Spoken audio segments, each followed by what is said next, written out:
Welcome everybody to this episode of Spirit Stream TV. I'm your host, Jai Brady, and today we're joined by Breathwork Facilitator, Soul Sensitivity Coach, Trauma-Informed Somatic Body Worker, and Reiki Master, Jai Drennan. Jai, welcome to the show. Thank you, Jai. I'm stoked to be here. That's good. Happy to have you. So firstly, I want to talk about breathwork for you. So what made you get into the, conscious breathing exercises? I think initially I had been dabbling in things for myself to expand my awareness and my consciousness. And I'd been to a few events and I just managed to land on a couple that I really resonated with. And throughout that breathwork, I asked them if I would be able to be on the other side when they held their next breathwork ceremony. And from that moment on, once I stepped onto the other side, I was sold. That was where it was for me, and I just fell in love with it. Yeah, it's so powerful, isn't it?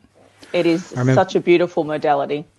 So the very first breath work I did was rebirthing.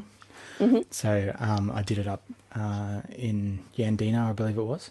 And I'd never heard of breath work before, and I was like, oh, this is weird. Like, it's just breathing. I know how to breathe, right?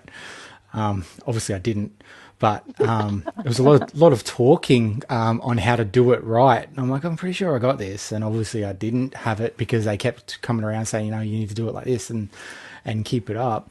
I cannot remember the rhythm now for the life of me. Otherwise I'd be doing it constantly. But I come out whilst it was at night time, right? I had my eyes closed. I had an eye mask on, and it was pitch black. Beautiful. And during it, I could see everybody in the room. I could see people walking around. I could see everything. It was so wild.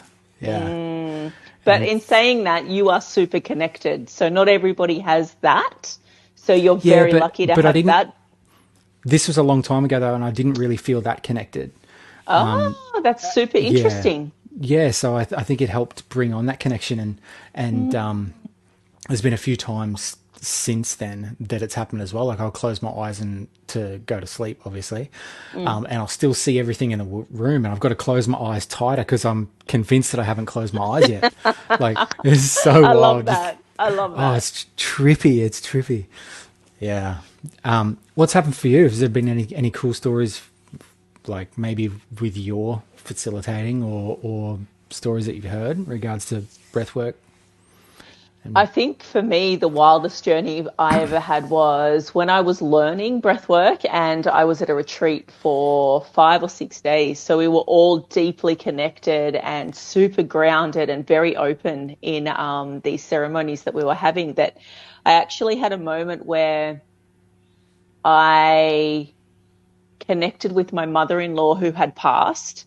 And in that moment, there was this beautiful moment of acceptance from one another, because I had a really terrible breakup with my ex-husband. She'd passed away, and we were really close initially. And as things got really difficult at home, her and I kind of distanced between one another. And having that moment of kind of reconnecting and that pure forgiveness between one another is probably one of the most amazing experiences I've had still to this day. Yeah, wow. That's so cool. Yeah. I know of a person who did it, who saw like every dog that they've ever owned and that has died, like got to, touch and feel and talk to and play with like each dog. So wild, some of the stuff that happens. So wild. And it's so amazing what we can do just with our breath. Yeah, God, yeah. It just, because DMT is mostly made in the lungs, that's what I feel it's about. It's about just releasing more DMT and just, getting to that next level where a lot of healing happens, an awakening. Yeah, the breakthrough. Hey, if you can stick with it and really concentrate on your breath, and which is hard in itself to stick with it, because there's so many parts of your brain telling you like enough is enough, or I'm going to hyperventilate and die, or Yeah. And it's so funny that you say, I know how to breathe. I think everybody that has never done breathwork that comes to breathwork goes, I breathe every day. Like, what do you mean just breathe or do it this way? Like, I'm doing it properly. but really we're not. Yeah, exactly. Well, that gives you a level of indication as to where I was at on my spiritual journey by the time I went to that breath That work. that blows my mind. Yeah, it's wild. Anyway, speaking of spiritual journeys, tell me about your awakening. So, for the viewers and listeners, what did everyday life look like for you prior to the awakening? Oh, wow. That's a loaded question. I know. Um, have we got 4 days to talk about it? Oh, yeah, sure. I think during my first, like that inkling you get, I was married with 2 children, um, living in Sydney. I was a stay-at-home wife. I was the mum that did all the things and dropped the kids to school, the typical housewife in Sydney. Had Yeah. a beautiful apartment on the water. It was just the polar opposite to what I'm living right now. And I would wake up every morning and I would go, there's got to be more to life than this. And I Yeah. think I went through like 2 years of really, really hard stuff with my husband and my kids. And Yeah. that was my breaking point, Yeah, it's the catalyst to self-reflection, hey. right? Yeah. Yeah. Yeah, it And was a it's the huge moment.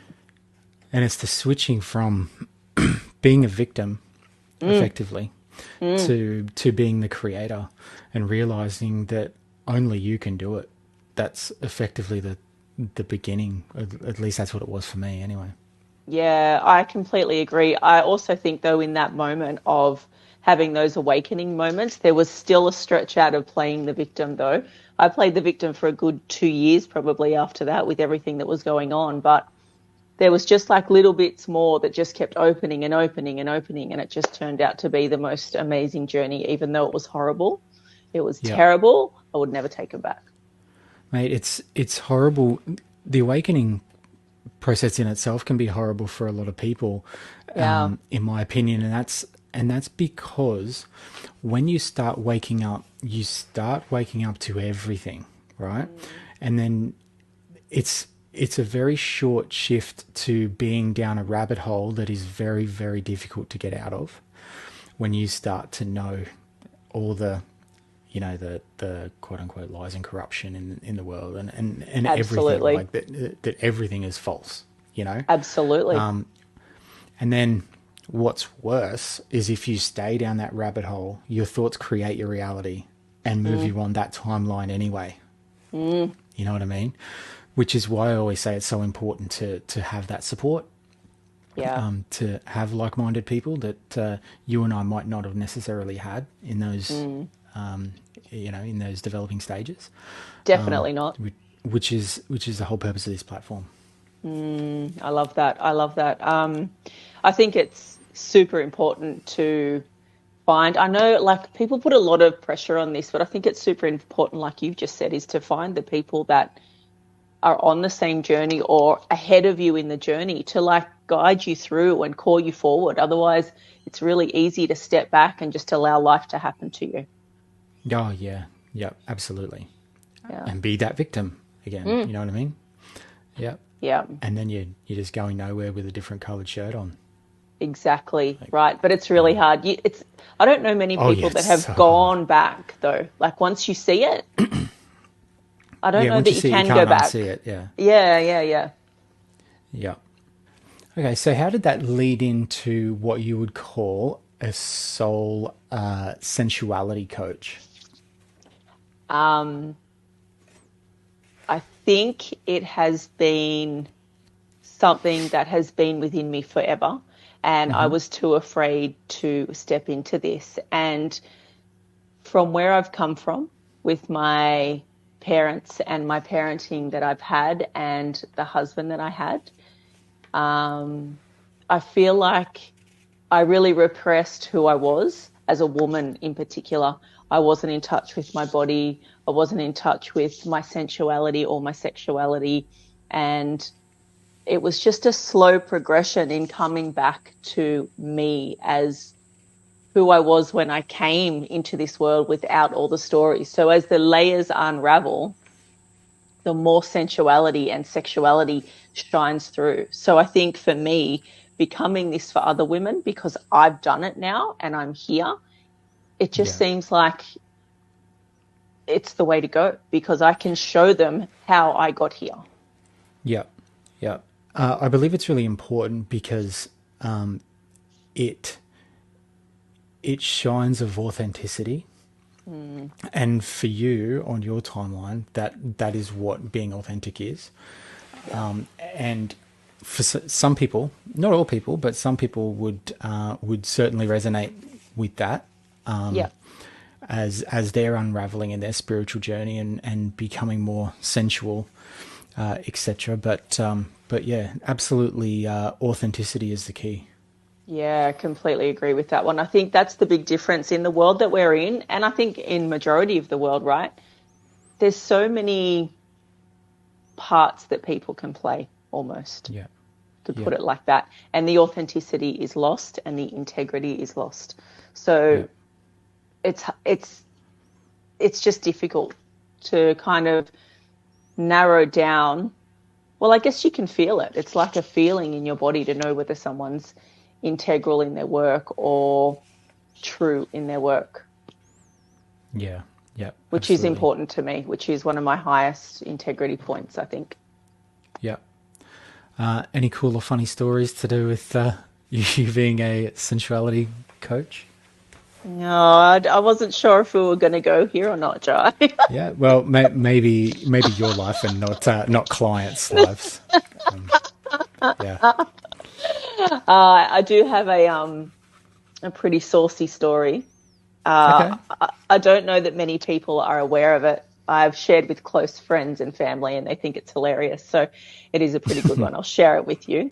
Okay. So getting back in touch with my body probably 4 years or 5 years ago now, I bought myself some toys and I was experimenting, and I had this amazing vibrator, and it was a vibrator that plugged into the wall, and it turned out to be one of my favorite toys.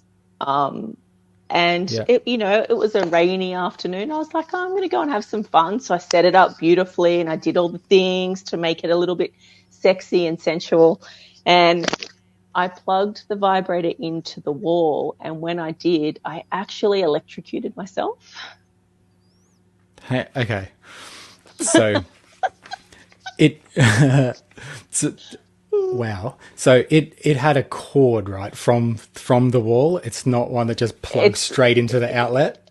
No, no, no, no. So it wasn't battery operated or anything like that. It plugged Yeah, yeah. into the wall and then into the vibrator. Yeah, yeah, yeah. Okay. Okay. And So so you electrocuted yourself. Well, that's the start of another awakening in a sense. well, there's more to it because I electrocuted myself and I knew it was pretty bad. It was up my left arm, which is interesting because it's the feminine side. And I chose to go ahead and have an orgasm before before I did anything about it. Yeah. And I mean, why not? When in Rome, right? well, that's right. And then did what I needed to do, had a beautiful orgasm, and then I had actually lost feeling and sense in my left arm, and I had to call the ambulance. And the Oh my ambulance God. came. I know, the ambulance came. They came in my front door, and by this stage I was down on the lounge, which thank goodness, because they came, they put everything on, and they were like, we need to take you to the hospital and do some checks, blah, blah, blah, blah, blah. And I'm like, yep, that's okay. They're like, how did you do it? I was like, oh, I was plugging my laptop in upstairs and I don't know. And they're like, all right, we'll just take you now. So they put me in the car and we got out of the complex. And then they go, oh, we really should have checked the computer and the plug. And I was like, oh, no, it's all right. I'll get somebody else to sort that out, but thank you. And I'd actually done nerve damage to my arm. Really? Oh wow. Yeah. And you still feel that nerve damage? No, it's completely healed itself. Yeah, okay. Well, that's a good thing. Wow, what a crazy story. Right? The things we do. Yeah. Hope you don't mind me chopping that and putting it on socials. No, I don't mind. Yeah, I'm very good. open, so whatever anybody You're wants to authentic. know. Right. Yeah, Exactly perfect. right. Exactly right. So, how did that lead into you being a somatic, trauma-informed body worker? Oh, this is my favorite. So I think throughout my time being with my ex-husband and some trauma that I'd worked through as a child and all of those things, I really held a lot of shit in my body, pain-wise, polycystic ovaries, you name it. I had all the things going on with all of my cervix, my ovaries, my uterus, and all of those things. And I had a lot of operations when I was younger. And as I've gotten older and worked out things like the metaphysicals and how you can release all of the anger, the rage, the emotions that are attached to parts of your body, it's just taken me on this beautiful journey where I just want to study more and study more. So I've studied lots of stuff in regards to somatics, trauma, how we store it in our body, where we store it, how to release it. And it's actually my favorite part of working in this side of thing is helping women release the stored energy and stored emotions in their body. Yeah, okay. So I feel like that trauma-informed somatic bodywork is effectively almost like a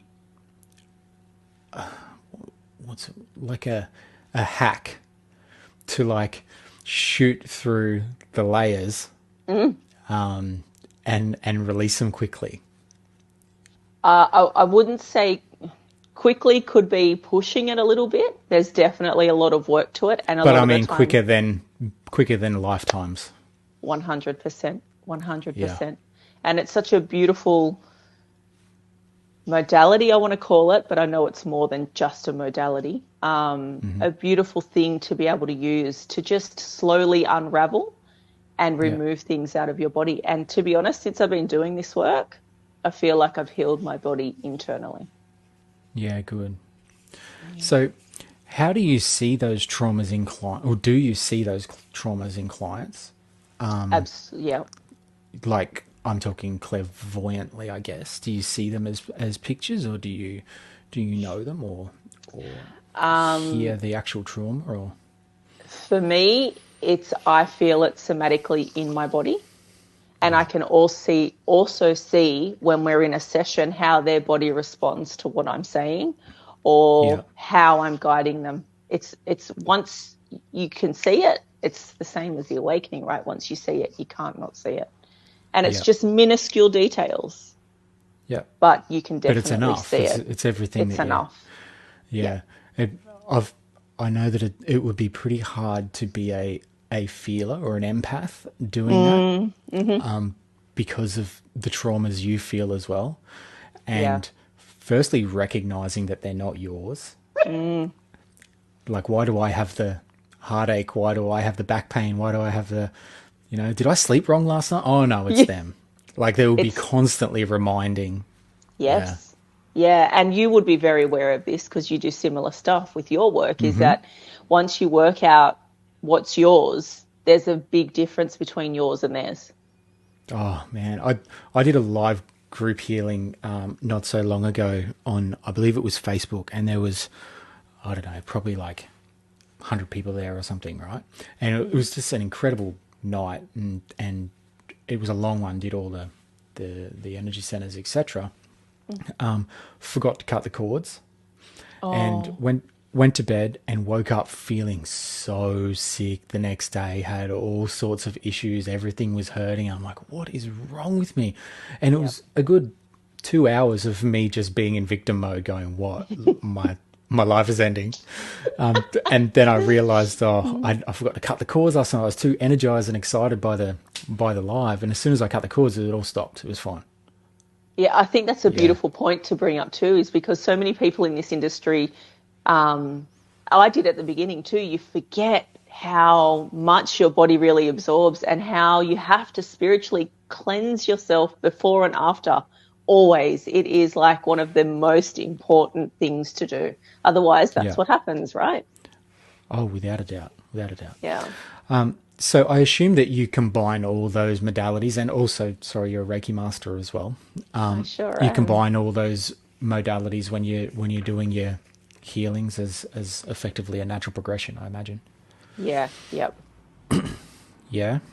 Yeah. So I run specifically 2 and 3 hour events where I incorporate breathwork, somatic movement, release, and any other techniques that I use as well within that session, just intuitively to see how I can best fit that client in those 2 or 3 hours, depending on the session.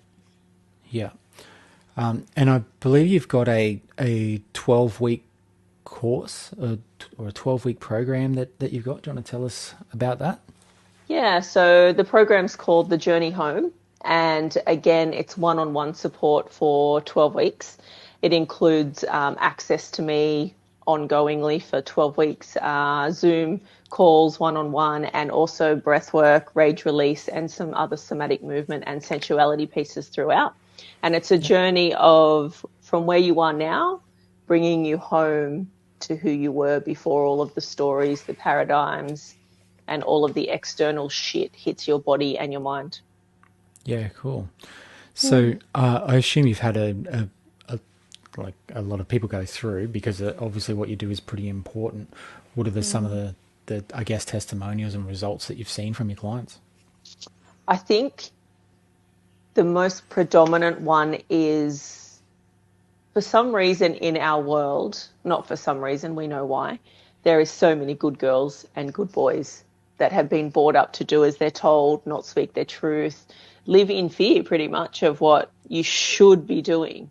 But when I take them through these 12 weeks, and it's like letting go of those stories and unraveling all of the shit that's been on top, that people can actually voice their opinions, their needs and their wants, and not feel vulnerable or scared or afraid to speak into their truth, which I find is super important. Besides all the other things, being able to voice your truth, to me, is amazing. Yeah. I completely understand. And that, once again, speaks of authenticity, right?